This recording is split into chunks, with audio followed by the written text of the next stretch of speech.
This is a file left unfinished for 74 years. Not a story of miraculous discovery, but of a responsibility completed late. Lawrence E. Dickson was recorded as killed in December 1944, yet he was never adequately searched for. His aircraft was lost in the Austrian Alps, his status reduced to administrative language, and his case closed with the phrase, "not recoverable." The truth did not disappear. It remained in place, waiting for witnesses, tools, and willingness. For decades, a name existed without a grave. A daughter grew up without memory. A unit carried a loss without location. What follows is not about finding something new. It is about finishing what should never have been abandoned. The delay was not mysterious. It was systematic. The mountains held evidence that no one searched for properly. The file was closed not because recovery was impossible, but because it was deemed impractical. That decision, made in 1949, with limited resources and competing priorities, would echo through 3 generations. When the case finally reopened in 2012, it did so because a witness who had been a child during the war finally found someone willing to listen. When identification occurred in 2018, it happened through technologies that didn't exist when the file was closed. When burial took place in 2019, the widow who had waited was already gone. This is what institutional limitation costs. This is what deferred responsibility looks like. This is a file that should have been finished decades earlier. Lawrence E. Dickson was born on May 31, 1920, in Society Hill, South Carolina, into a United States that had already drawn firm conclusions about who he was allowed to become. Race was not a background condition. It was a governing structure. It defined where he could live, which schools were open to him, which jobs were plausible, and which ambitions required caution rather than confidence. These limits were not discussed philosophically. They were enforced, practically, every day. His parents understood this architecture intimately. His father worked in agriculture, then in manual labor, jobs that demanded physical strength and offered no security beyond the day's wages. His mother managed a household under economic constraints that would have broken families with less resilience. They raised Lawrence and his siblings with clear expectations. Work harder than everyone else, complain less than anyone else, and leave documentation of everything you do. The world won't give you the benefit of the doubt, his father told him when Lawrence was 12, after a teacher had accused him of cheating on an examination he'd passed honestly. You have to prove yourself twice. You have to show your work every time. That's just how it is. That's not fair, Lawrence had protested. No, it's not. But fair and real are 2 different things. You live in real, not in fair. By 1930, the Dickson family had relocated to Manhattan, settling in the Bronx. The Great Migration had brought them north, following the promise of industrial jobs and slightly relaxed social restrictions. But geography alone did not erase the architecture of limitation. It simply altered its appearance. In the Bronx, Lawrence attended integrated schools, but integration on paper did not mean equality in practice. Teachers held different expectations for different students. Counselors steered black students toward vocational training, regardless of academic performance. Opportunities that opened easily for white classmates required letters of recommendation, additional interviews, and persistent follow-up for Lawrence. He learned to navigate this landscape early. He learned to prepare thoroughly, to arrive early, and to leave clear records behind him. He understood that verbal explanations could be dismissed, but written documentation had a longer life. He did not rely on memory, either his own or anyone else's. He relied on notes. This habit started in high school. While other students took minimal notes and relied on charm or connections, Lawrence documented everything. He kept copies of every assignment he submitted. He recorded every grade he received. He saved every piece of correspondence with teachers and administrators. "Why do you keep all that?" a classmate asked once, watching Lawrence file papers into a carefully organized folder. "Because someday someone might say I didn't do the work," Lawrence replied. "And when they do, I'll have proof." That's a lot of effort for something that might not happen. It's less effort than proving myself after the fact, with no documentation. The classmate laughed and walked away. But Lawrence's instinct was correct. 3 times during his high school years, his work was questioned. 3 times, he produced documentation that verified his claims. The habit became ingrained, woven into the way he approached every task. Before the war, Lawrence worked as a file clerk at a law office in Manhattan. The job was tedious, but it suited his temperament. He organized documents, maintained records, ensured that nothing was misplaced or misfiled. The attorneys learned quickly that if Dickson filed something, it could be found again. His reliability became his reputation. Dickson, one of the senior partners, said to him one afternoon, "You're the most meticulous clerk we've ever had. You could do more than this, you know. Have you thought about law school?" Lawrence looked up from the filing cabinet. "I've thought about it, sir. And I'm a black man in America. Even if I got into law school, even if I passed the bar, how many firms would hire me? How many clients would trust me?" The attorney was silent for a moment. "That's a fair point," he admitted finally. "But things are changing." "Maybe," Lawrence said, "but not fast enough for me to build a career on maybes." Still, he saved money from his clerk's salary.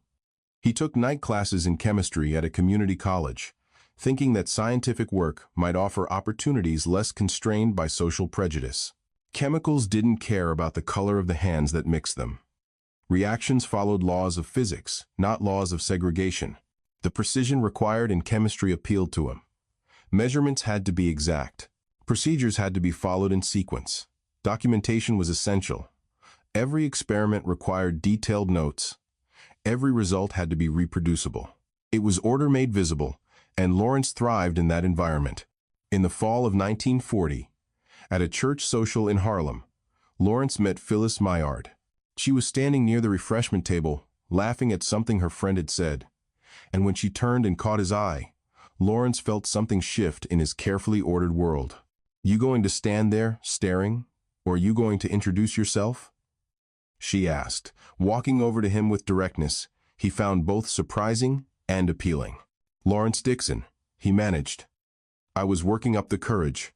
"Well, work faster next time," she said, smiling. "I'm Phyllis. You're new here. I've been coming a few weeks.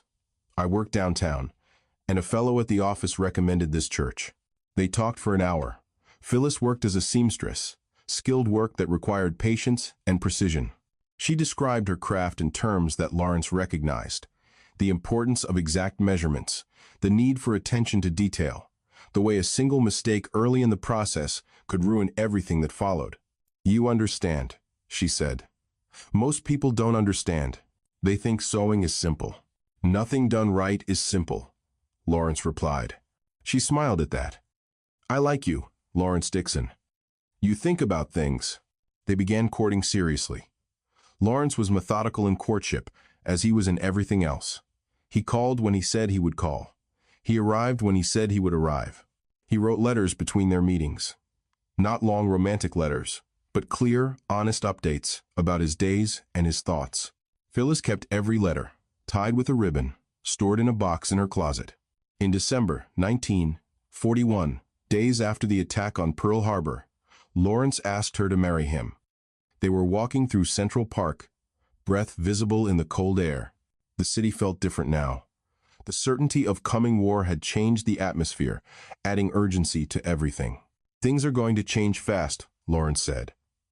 "The country's going to war. I'm going to enlist." "I know," Phyllis replied quietly. "I want to marry you first. I want to make that promise before I go. I want you to know that I'm coming back to you." She stopped walking and turned to face him. "Don't make promises you can't keep, Lawrence." "I'll come back to you," he said firmly. "Whatever happens, I'll find my way back." "That's not a promise. That's a plan. And you know, I always follow through on my plans." She studied his face for a long moment. "Yes," she said finally. "Yes, I'll marry you. But you better keep that plan, Lawrence Dickson. You better come home." They married in a small ceremony in Harlem on a Saturday afternoon. Phyllis wore a dress she'd made herself. Simple, elegant, precisely fitted. Lawrence wore his only suit, pressed and clean.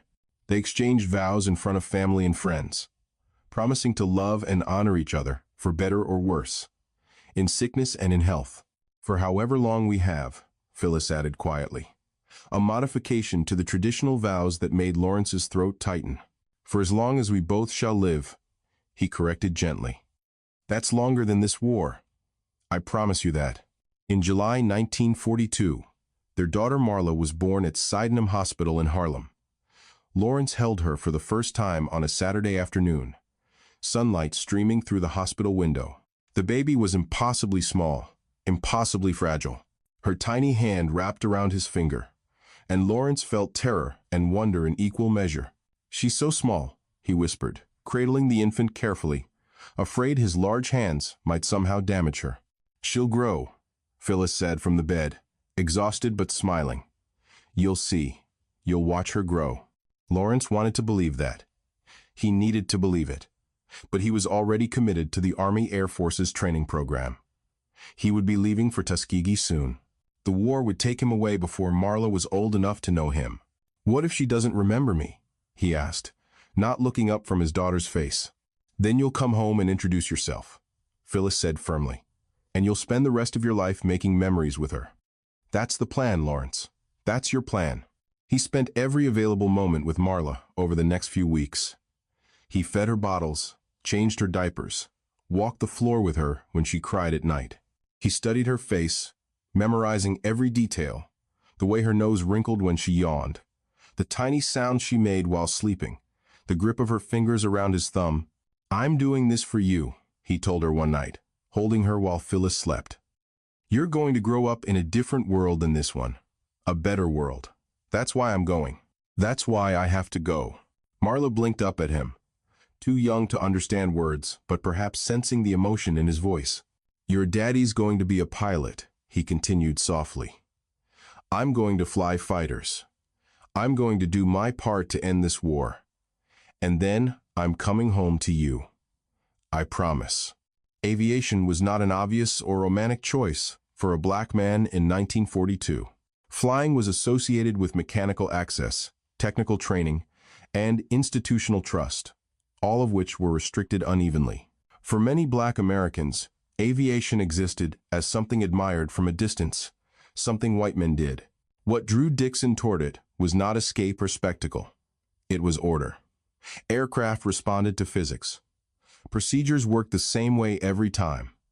An engine did not care who turned the ignition. Aerodynamics functioned identically, regardless of the pilot's race. Mastery depended on preparation and accuracy, not social standing. When the United States Army Air Forces established a segregated pilot training program for black men at Tuskegee, Alabama, Lawrence recognized the opportunity immediately and without illusion. You're really going to do this? His brother asked when Lawrence announced his application to the program. You know what they think of us. You know the Army doesn't believe black men can fly. Then I'll prove them wrong, Lawrence replied.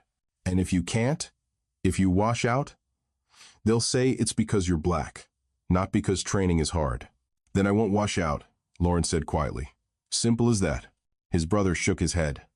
Nothing simple about this, Lawrence. You're going to be under a microscope. Every mistake you make, they'll use it to justify their prejudice. I know. That's why I won't make mistakes.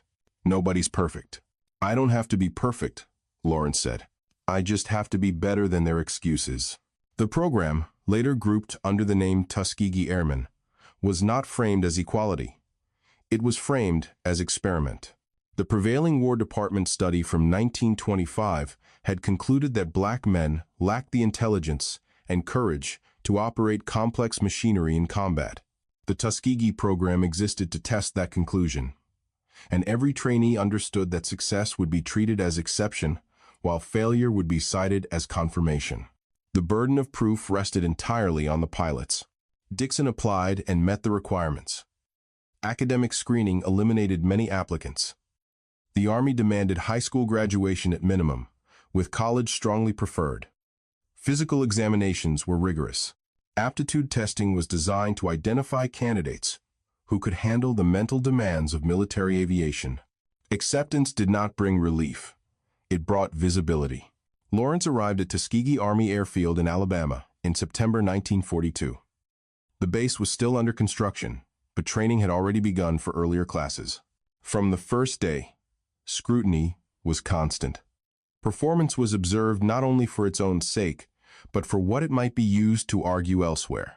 Instructors, both black and white, evaluated every action, every decision, every response to pressure. "You men need to understand something," the commanding officer told Lawrence's class during their first formation. "You're not here just to become pilots. You're here to prove something. Every time you succeed, you give ammunition to people who believe in equality. Every time you fail, you give ammunition to people who want to keep you in your place. That's not fair, but that's reality." Lawrence wrote that down in his notebook that evening. Not fair, but reality. Training routines were rigid and unforgiving. Days began at 04:45 with reveille. Cadets assembled in darkness for physical training, running, calisthenics, obstacle courses that left them exhausted before breakfast. Then came ground school. Navigation, meteorology, aircraft systems, radio procedures, military regulations. Afternoons brought flight training when weather permitted. Aircraft inspections followed strict checklists. Before every flight, Lawrence conducted his pre-flight inspection with meticulous care. Control surfaces were examined by hand. Engine components were checked visually and by gauge. Nothing was assumed. Each step was documented. One morning in November, an instructor caught Lawrence conducting his pre-flight inspection. "Dickson," the instructor barked. "You call that a pre-flight check?" "Yes, sir," Lawrence replied, standing at attention beside the aircraft. "Then, you missed the oil leak on the port side. See it?" Lawrence stepped closer, examining the engine cowling more carefully. A thin trail of dark fluid traced down the metal, barely visible in the pre-dawn light. "I see it now, sir." "Now isn't good enough. You see it before you climb into the cockpit, or you don't climb in at all. You miss something like that at altitude, you're done. Engine seizes, you're falling. No second chances. Understood?" "Yes, sir. Understood." "Do it again. Complete pre-flight. Every item. Call it out." Lawrence started over from the beginning, working through every item on the checklist more slowly, more deliberately. When he found the oil leak on his second inspection, he reported it immediately.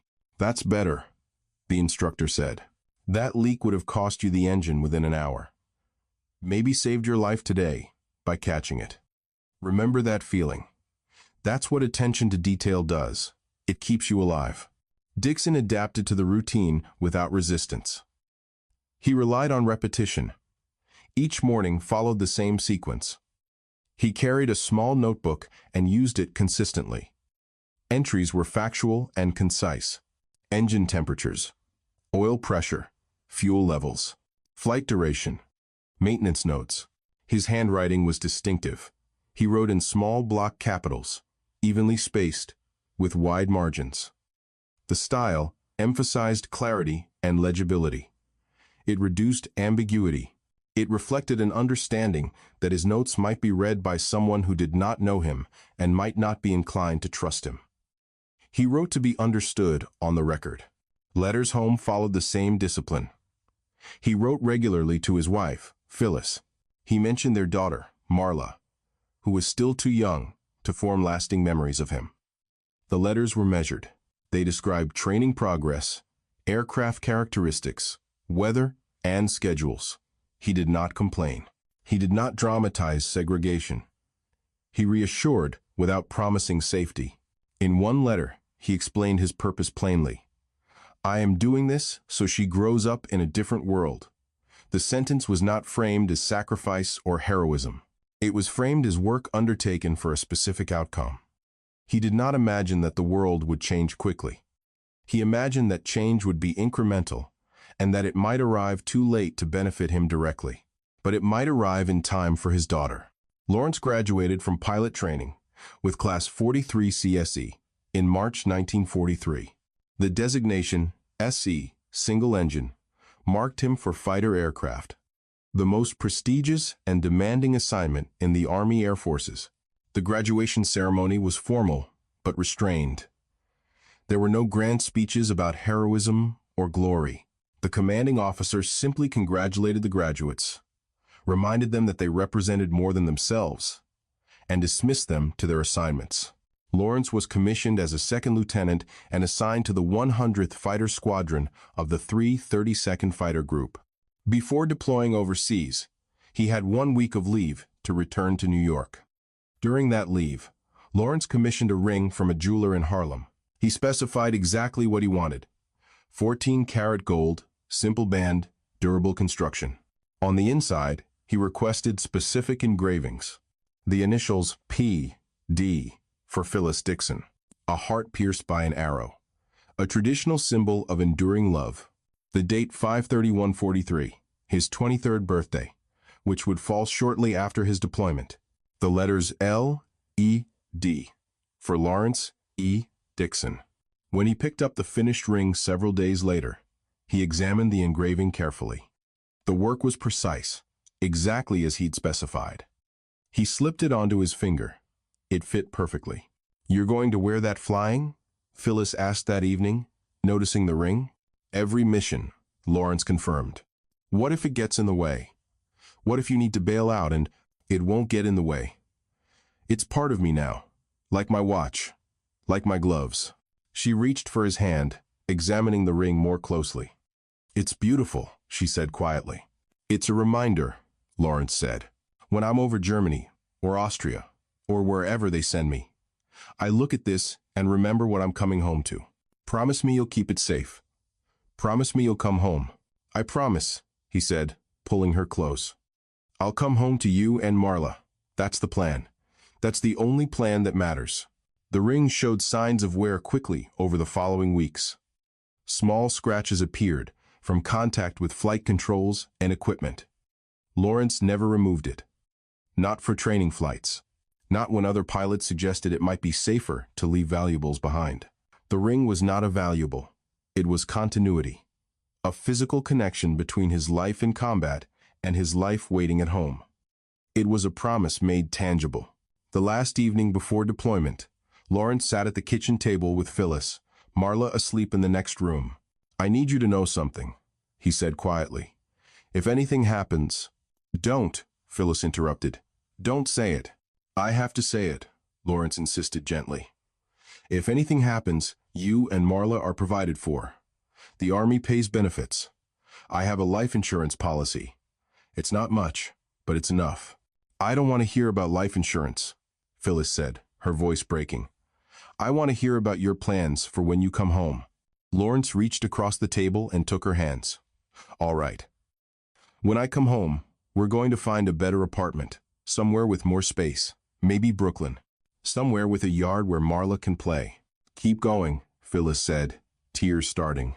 "I'm going to find work. Maybe flying. Airlines will need pilots after the war.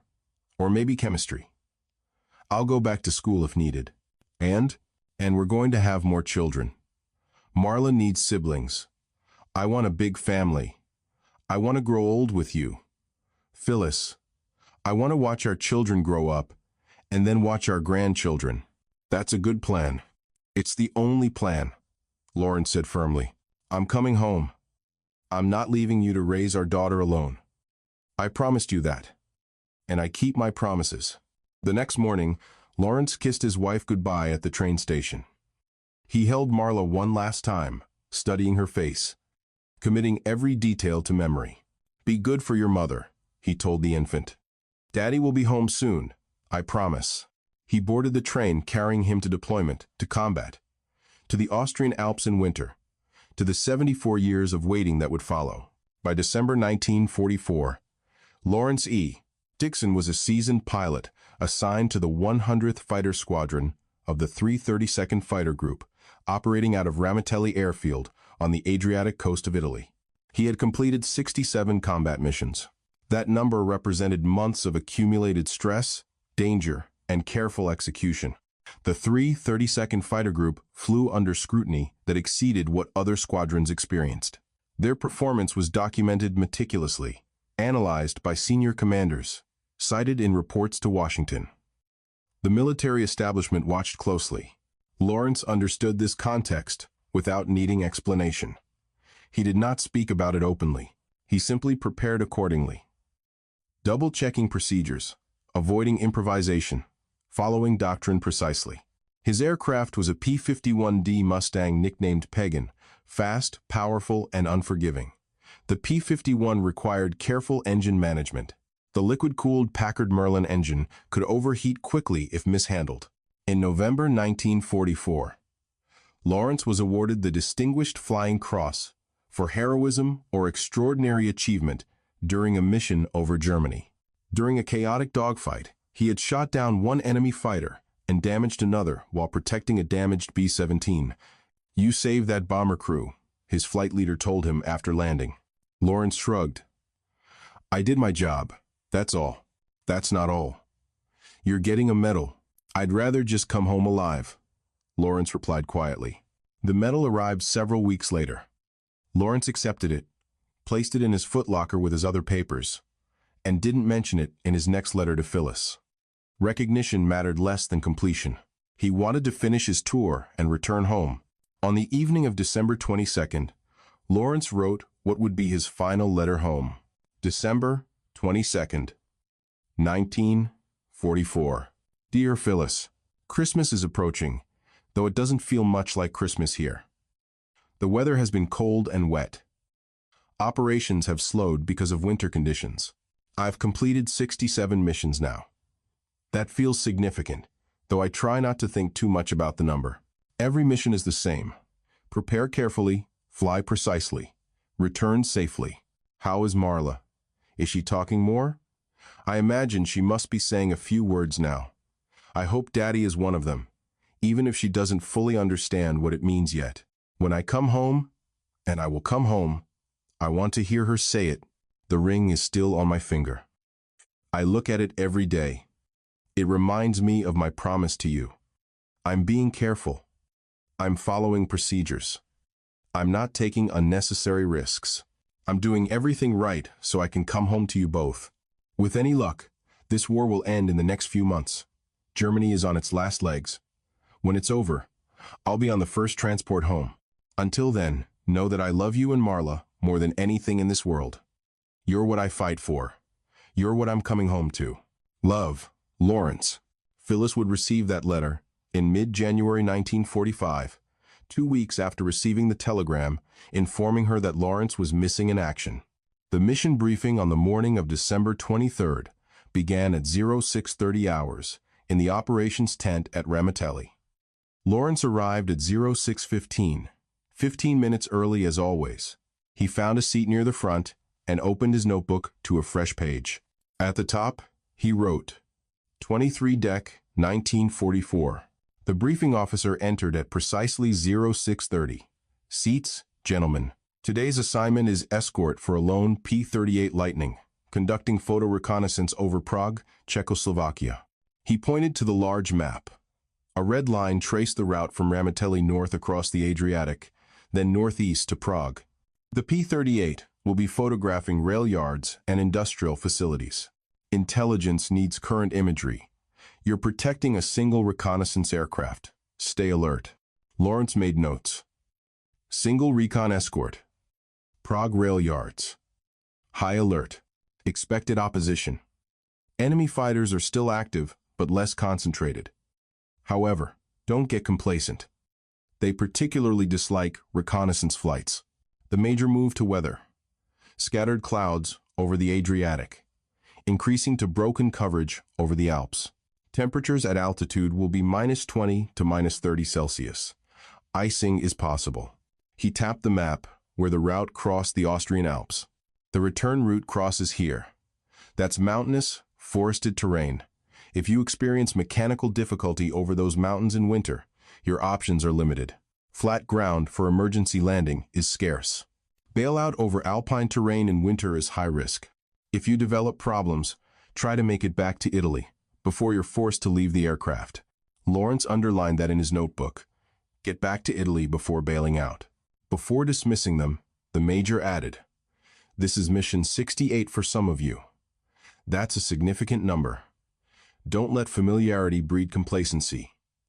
Fly by the book. No unnecessary risks. Understood? Yes, sir. Lawrence walked to the flight line where Pegan waited.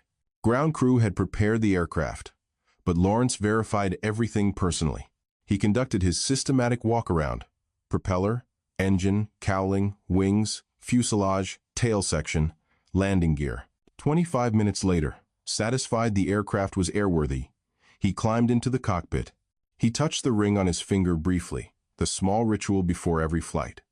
Then he pulled on his gloves, adjusted his helmet, and signaled ready to taxi. At 0800, the formation began moving toward the runway. When Lawrence's turn came, he advanced the throttle smoothly, felt the acceleration, pulled back at rotation speed, and felt Pegan leave the ground. Gear up, flaps up, climb power set, join the formation. Mission 68 was underway. The flight to Prague proceeded without significant incident.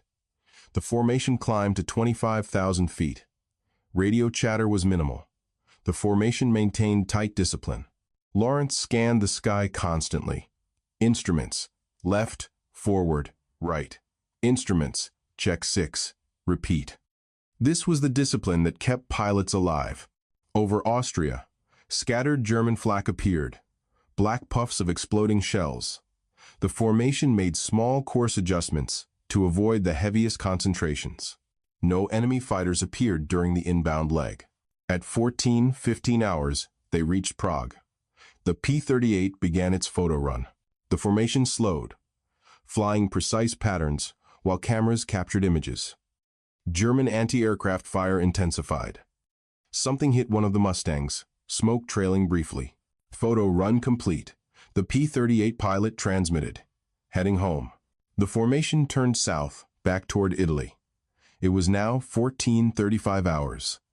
Lawrence checked fuel gauges, both tanks showing approximately 3/4 full. Engine temperature normal, oil pressure normal. All systems functioning. Then, approximately 30 minutes into the return flight, his engine began to fail. The first indication was subtle, a slight fluctuation in engine RPM. Lawrence's eyes went immediately to the tachometer. The needle was wavering, RPM dropping, recovering, dropping again. He checked manifold pressure, also fluctuating.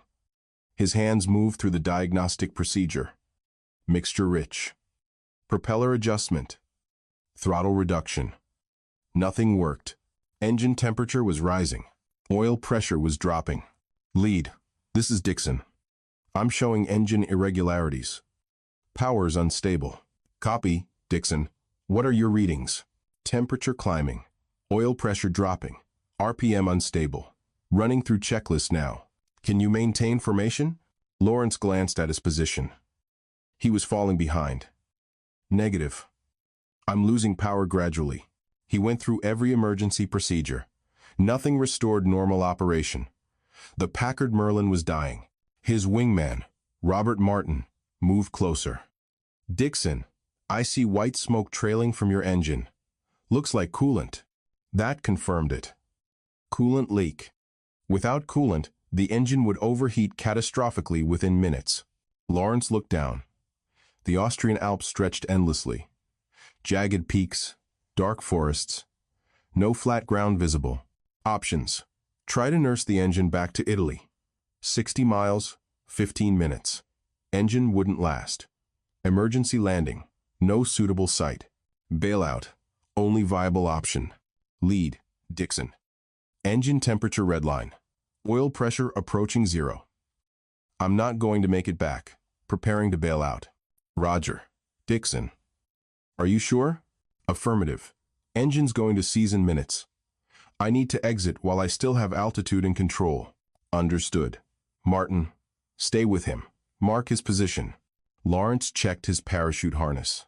He verified his position. Approximately 15 kilometers north of Hohenthurn, Austria.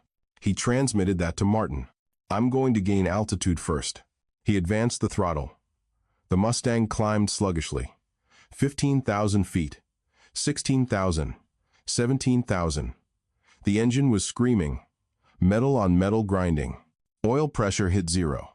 Complete lubrication failure. At 18,000 feet, Lawrence pulled the throttle to idle.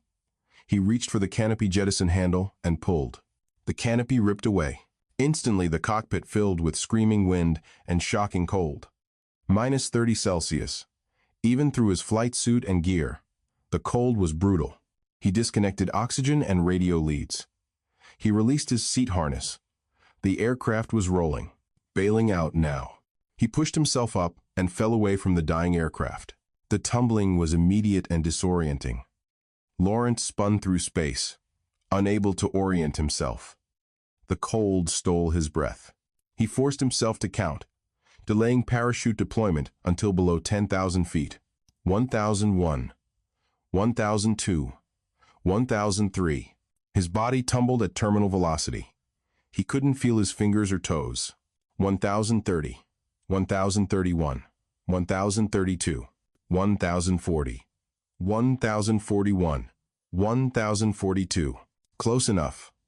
Lawrence groped for the D-ring, found it, and pulled hard. The parachute deployed with violent deceleration. The harness straps bit into his shoulders brutally. Pain shot through his body, but the parachute had opened. He looked up, white canopy fully inflated. He looked down, alpine terrain rushing up. Martin's Mustang made one more orbit. Then the sound faded. Lawrence was alone, descending toward Austrian forest. The ground came up faster than expected. He saw trees, realized he was hitting forest, tried to steer away but had insufficient altitude. Seconds before impact, branches were around him, whipping past, hitting him, the parachute catching, his body slamming through boughs. He hit something solid. Pain exploded in his left leg. The impact flipped him. He struck another branch. The parachute caught firmly, arresting his fall 20 feet above ground. Lawrence hung there, suspended, unable to reach the ground. For several minutes, he couldn't move. Pain from his left leg dominated everything. His shoulder throbbed, his face was bleeding, his hands were numb. Gradually, thought returned. He was alive. He was injured. Left leg broken. Multiple other injuries. He was hanging in a tree. He was alone in the Austrian Alps, in winter. Slowly, carefully, ignoring the pain, he worked on the harness releases, trying to lower himself down. It took 10 minutes to reach the ground. When his feet touched snow, his injured leg collapsed and he fell, crying out. He lay in the snow, breathing hard. Then he pulled off one glove and looked at his left hand. The gold ring was still there, scratched, one new dent, but intact. "I'm sorry, Phyllis," he whispered to the empty forest. "I tried. I really tried." Above, through gaps in the canopy, he saw the sky darkening. Late afternoon. In winter, darkness would come by 1700. Then temperature would drop further. Lawrence needed shelter, warmth, help. But help wasn't coming. Not immediately. Maybe not for days. The Alps in winter were vast and unforgiving. Even if rescue teams knew his approximate location, searching would take time. He had to survive until they found him. He didn't know rescue teams were searching in the wrong place, that his coordinates were imprecise, that winter weather would prevent effective search, that the file would be closed with not recoverable. He died sometime during the night of December 23rd through 24th, 1944, alone in the Austrian Alps, from injuries, exposure, and hypothermia.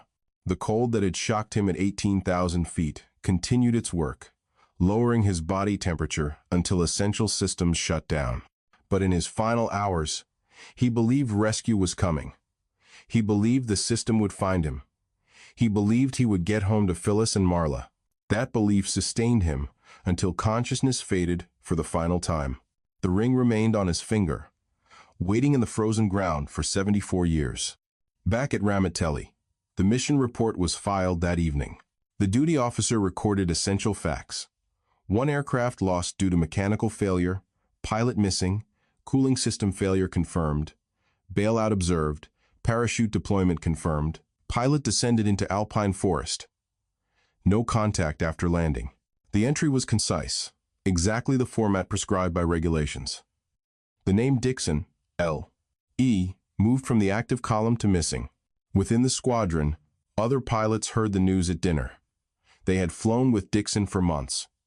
They knew him as competent, careful, reliable. Did Martin see him land? Someone asked. Saw the chute, saw him go into the trees. Didn't see him after that. Those are bad mountains in winter. If he's injured. The sentence didn't need finishing. The next morning's briefing addressed search operations. The operations officer explained, Dickson's last known position is approximately 15 kilometers north of Hohenthurn in the Austrian Alps. That's mountainous, heavily forested terrain. Current weather shows heavy snowfall, cloud cover, visibility near zero. Can we fly search patterns? Someone asked. Not effectively. Finding one man in that terrain from altitude is nearly impossible. Without a signal, radio beacon, mirror flashes, smoke, we have nothing to vector toward. What about ground search? The operations officer shook his head. That area is behind enemy lines. German forces still control the region. Deploying ground troops for one missing pilot isn't feasible. Even if we could reach the area safely, we're talking about square kilometers of steep terrain that would take weeks to search. The room understood. Lawrence Dickson was on his own. If he survived the landing, if he could evade capture, if he could somehow reach Allied lines, then rescue was possible. Otherwise, the squadron had done all it could do. Winter weather ensured circumstances would not change. Snowfall in the Alps continued through late December and January. By the time weather improved, any search would be looking for a body, not a survivor. The file remained open as missing in action, but everyone understood missing was transitioning toward presumed dead with each passing day. In Harlem, New York, Phyllis Dickson was preparing dinner for Marla on a cold January evening when someone knocked on the door. Through the window, she saw a Western Union messenger standing in the hall, yellow envelope in hand. Her heart stopped. Nothing good ever came in those envelopes during wartime. The messenger was young, clearly uncomfortable. Mrs. Phyllis Dickson? Yes. I have a telegram for you, ma'am. I'm very sorry. His apology confirmed what she already knew. The army didn't send apologetic messengers to deliver good news. She signed for the telegram with shaking hands. The messenger retreated quickly, not meeting her eyes. Phyllis stood in the doorway for a long moment, envelope in hand. From the living room, she could hear Marla talking to herself, narrating some imaginary story. Finally, she opened the envelope. We regret to inform you that your husband, Captain Lawrence E. Dickson, has been reported missing in action since December 23 in the European theater. If further information is received, you will be promptly notified. Missing in action. Not killed, not wounded, not captured. Missing. The word created specific torture. It confirmed nothing while eliminating certainty. It didn't tell her whether Lawrence was alive or dead, injured or whole, free or captured. It simply told her he was gone and no one knew where. Phyllis read the telegram 3 times, each reading hoping to extract information that wasn't there. But the message remained the same. Lawrence had failed to return from a mission. No further details available. Family would be notified if circumstances changed. She folded the telegram carefully, placed it in the desk drawer where Lawrence kept important documents, and returned to the kitchen. Mama, Marla called. I'm hungry. Coming, sweetheart, Phyllis managed, her voice almost steady. She served dinner. Marla ate happily, talking about her day, oblivious to the fact that her father had just become a category, a status, a bureaucratic designation. Missing in action. After Marla went to bed, Phyllis sat alone at the kitchen table, the telegram in front of her, and allowed herself to cry. She cried for Lawrence, wherever he was. She cried for Marla, who would grow up without her father. She cried for herself, facing the possibility of raising a daughter alone. But after the tears, she made a decision. She would not give up hope. Not yet. Missing was not dead. Missing meant possibility. Lawrence was resourceful, careful, trained. If anyone could survive whatever had happened, it was him. She would wait for more information. She would wait for confirmation. She would wait as long as necessary. She had no way of knowing that the waiting would last 74 years. Following the war, The American Graves Registration Service conducted sweeps of Europe to locate crash sites. However, search protocols were governed by strict triage. Sites in high-altitude, inaccessible terrain were often deprioritized unless specific intelligence existed. In April 1946, a search team investigated the Italy-Austria border but found no correlation to Dickson. In May 1948, another investigation interviewed the Burgermeister of Arnoldstein, Austria, but leads were inconclusive. On September 29, 1949, a board of officers reviewed the case and rendered its conclusion not recoverable. The phrase acknowledged terrain, weather, and post-war constraints. It did not indicate renewed effort. It closed the file without resolving it. When the second notice arrived, the 1949 non-recoverable finding, Phyllis experienced a different kind of grief. The first telegram had opened uncertainty. The second closed it without resolution. It removed the possibility of return, while offering no physical confirmation of death. There was no funeral. There was no body. There was no place to direct grief. She sat at the kitchen table with the letter, Marla playing with blocks nearby. "What does it mean, Mama?" 7-year-old Marla asked, noticing her mother's tears. "It means Daddy's not coming home, sweetheart." "But where is he?" "I don't know. They don't know. He's just gone." Marla returned to her blocks, not fully understanding but sensing permanent absence settling into their home. Marla grew up inside that silence. She learned about her father indirectly. Stories were brief and factual. "Your father was a pilot," Phyllis would say. "One of the Tuskegee Airmen. He flew fighters in the war. He was very brave. But what happened to him? His plane went down in the mountains. In Austria, they never found him." School forms asked for a father's name. Holidays highlighted absence. Other children spoke about fathers who worked or returned from service. Marla learned early that her father belonged to a different category. Missing, then presumed dead, but never found. The lack of a grave mattered more as time passed. Without a physical location, remembrance had no anchor. Lawrence's name appeared on the tablets of the missing at the Florence American Cemetery in Italy, one name among thousands. A public abstraction that didn't belong to the family. Phyllis did not remarry quickly. The reasons were practical as much as emotional. Legal status mattered. Social expectations mattered. The unresolved nature of Lawrence's death complicated decisions. Years passed. The war receded into history. New conflicts emerged. Public attention shifted. The Dickson case did not resurface. As Marla grew older, the absence took on a different weight. It was no longer just personal. It was historical. The Tuskegee Airmen began receiving recognition for their service and performance. Stories were told. Documentaries were made. Names were celebrated. Lawrence's name appeared in those histories, listed as missing in action, presumed dead. The lack of detail remained. In 2007, the surviving Tuskegee Airmen were collectively awarded the Congressional Gold Medal. Phyllis and Marla attended the ceremony in Washington, accepting recognition on Lawrence's behalf. "It's an honor," Marla said afterward, holding the medal. "But it doesn't tell me where my father is. It doesn't give me a place to visit. It doesn't answer the questions I've had my whole life." Phyllis, in her 80s by then, simply nodded. "No," she agreed quietly. "It doesn't."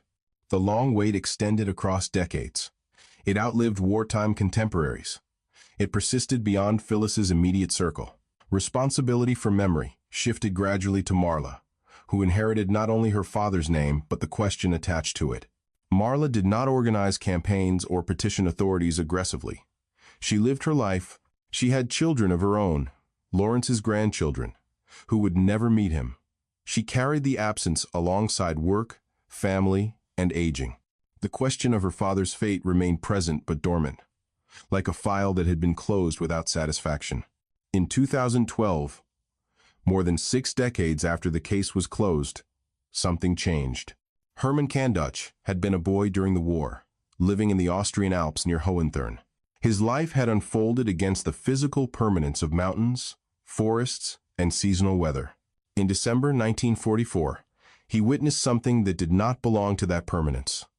An aircraft descending in winter conditions, moving wrong against the terrain, followed by impact. The memory was not cinematic. It was specific. Kanduch remembered sound before sight. He remembered direction rather than altitude. He remembered where he stood, where the aircraft crossed his line of vision, and where it disappeared. He remembered the place, because the place did not change. After the war, no one asked him what he had seen. Austria rebuilt. Occupation ended. Borders stabilized. There was no mechanism for a civilian recollection to alter a closed American file. Kanduch carried the memory anyway. It did not demand attention. It waited. In 2012, an Austrian researcher named Roland Dominik, working with the Defense POW, MIA accounting agency's predecessor organization, was examining unresolved Allied aircraft losses in Alpine regions. He interviewed local residents who had been alive during the war. When he spoke with Kanduch, the elderly man described what he had seen 70 years earlier. There was an American fighter plane, Kanduch said in German, which Dominik translated. It came down near Hohenthurn in winter. I was a boy. I remember the sound. The engine was wrong, struggling.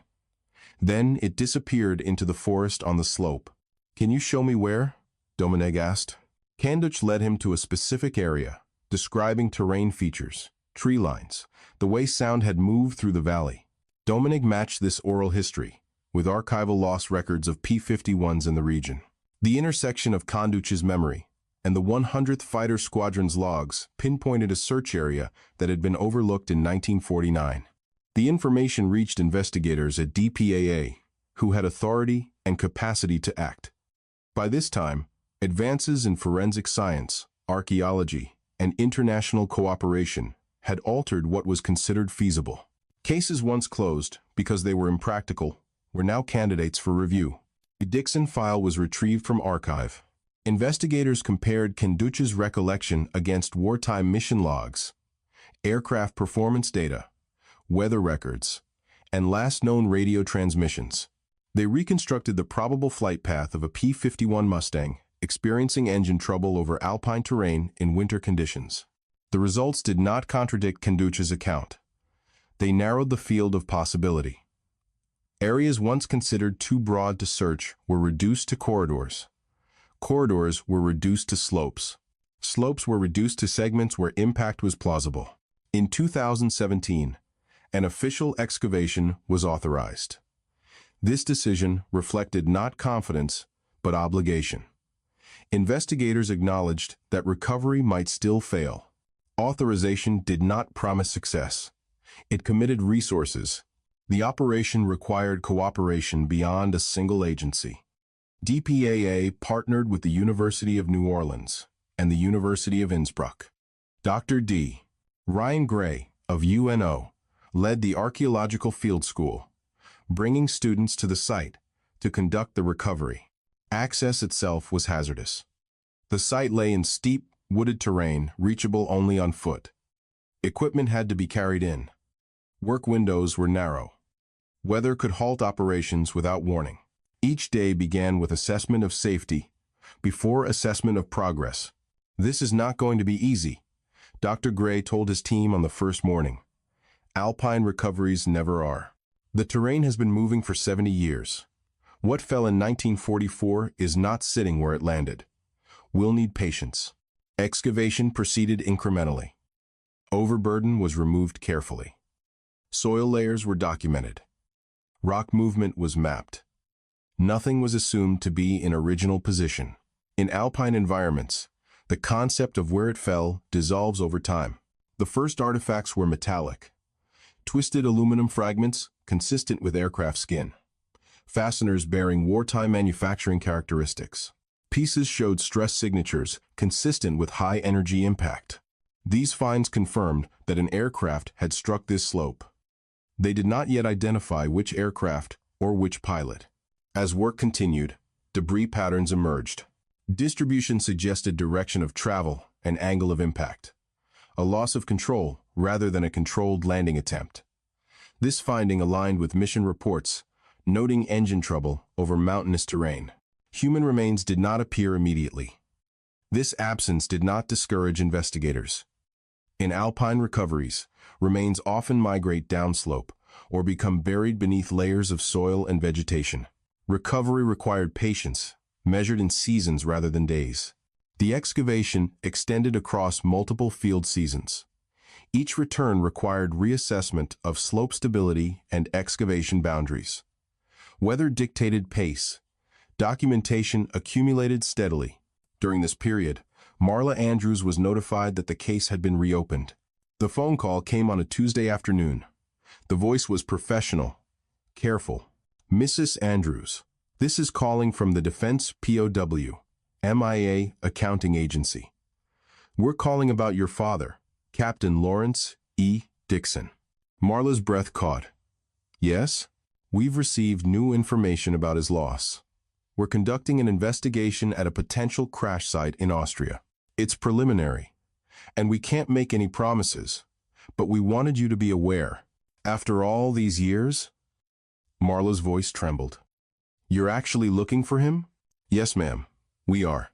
For Marla, this moment did not produce relief. It disrupted equilibrium. The absence she had lived with for decades was no longer static. The file that had defined her father's fate was active again. The waiting returned, but in a different form. During the second field season, investigators expanded the excavation zone downslope from the primary debris field. One afternoon, a team member carefully screening soil called out, "I've got something." The object was small, dirty, embedded in soil that had shifted repeatedly over decades. It was a gold ring. Dr. Gray examined it carefully.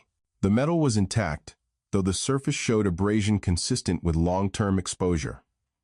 On the inside of the band, engraving remained legible. The ring was 14-karat gold.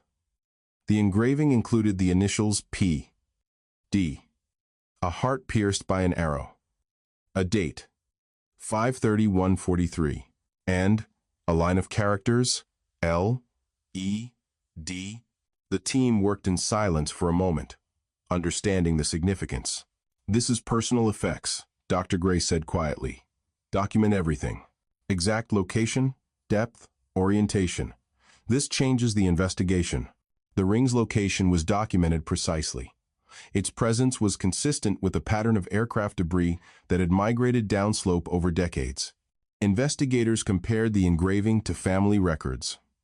Photographs of Dickson taken before deployment showed a ring on his hand. Family correspondence referenced it. The engraving style matched known examples from the period. Human remains recovered from the site were fragmentary. Alpine conditions do not preserve bodies intact. Freeze-thaw cycles, water flow, and soil movement separate skeletal elements over time. The remains were collected carefully and transported for laboratory analysis at Offutt Air Force Base, Nebraska. Forensic work proceeded without haste. Each fragment was cataloged. Biological material was assessed for viability. Advances in DNA analysis allowed extraction from samples that would have been unusable decades earlier. At this stage, the case required a living reference. Marla Andrews had lived most of her life without expectation that such a request would ever come. When investigators contacted her, the language was careful. They did not say her father had been found. They said evidence suggested a possible association, and that confirmation required comparison. She consented to provide a DNA sample. The analysis did not proceed quickly. Laboratory work took time. Controls were applied. Results were checked and rechecked.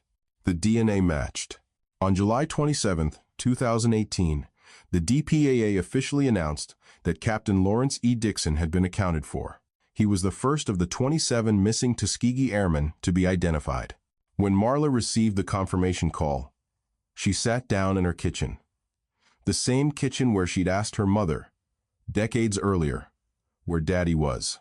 "We've positively identified your father's remains," the voice on the phone said. "I'm so sorry it took this long, but we've brought him home," Marla cried. Not the bitter tears of fresh grief, but the complicated tears of delayed closure. "I feel great," she told reporters later. "I really do feel a relief. I had a good crying jag. After 74 years, my father finally has a place." Finally, there's an answer. The ring was returned to her, the object that had been worn through training, combat, and final flight. Its survival through decades of alpine weather made it a bridge between personal history and institutional process. Recovery extended beyond identification.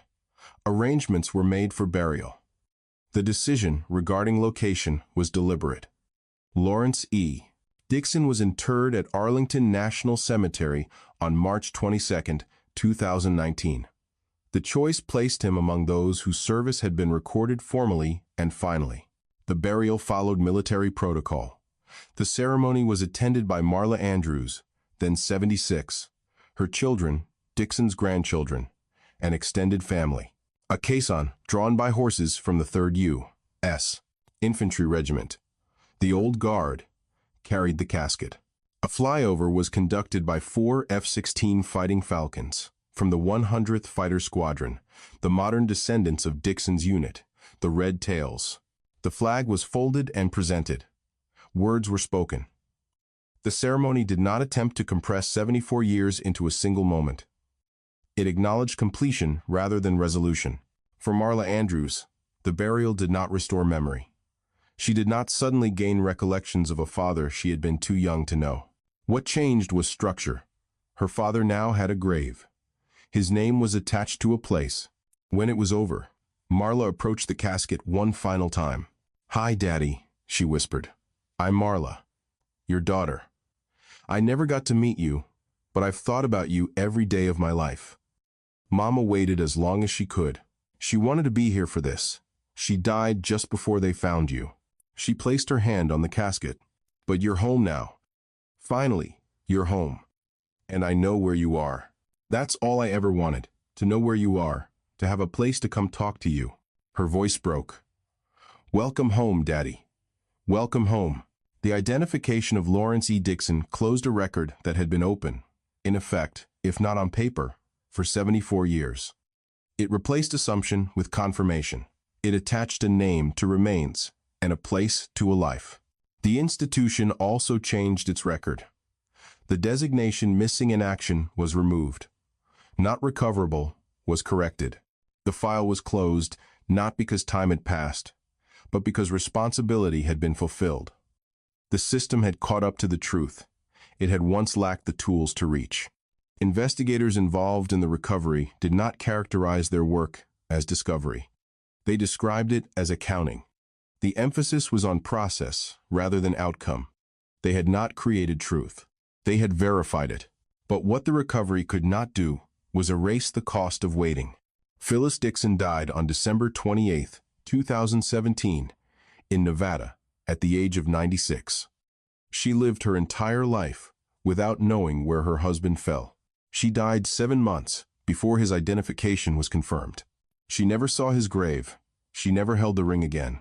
The promise Lawrence made to her in Harlem in December 1941, "I'll come back to you," took 74 years to fulfill. By the time he came home, she was gone.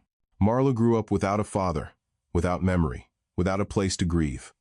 She spent 76 years carrying absence. The recovery gave her closure, but it could not give her back the childhood she should have had, the father who should have been there, the answers she deserved decades earlier. What endures in the case of Lawrence E. Dickson is not the moment of identification. It is the span of time during which identification was possible but not pursued. The truth of his death existed in the Alps from the day his aircraft fell. What did not exist was the institutional capacity, and later, the institutional urgency. To finish the work, 74 years passed between loss and accounting. A daughter aged. A widow lived and died. A file remained closed, because closure was easier than completion. Recovery corrected the record. It did not correct the delay. What endures is the cost of that delay, measured not in years, but in the lives that learned to live without answers. The ring, now in the possession of Marla Andrews, is a tangible testament to both the love that initiated it and the forensic persistence that reclaimed it. It signifies that while the United States Army Air Forces of 1944 could not bring Captain Dickson home, the commitment of his country did, eventually, find a way to finish what should never have been abandoned. Engraved inside, P. D. A heart pierced by an arrow. 531-43. L. E. D. A promise made, a promise kept. 74 years late. Lawrence E. Dickson did not disappear. He was misplaced by systems that could not, and later, would not, look far enough. Recovery corrected the record. It did not correct the delay. What endures is the cost of that delay, measured not in years, but in the lives that learn to live without answers. History is only complete when every person is called by name and given a place to rest. This story confirms that truth arrived eventually, but eventually is not the same as promptly. And that difference measured 74 years of waiting.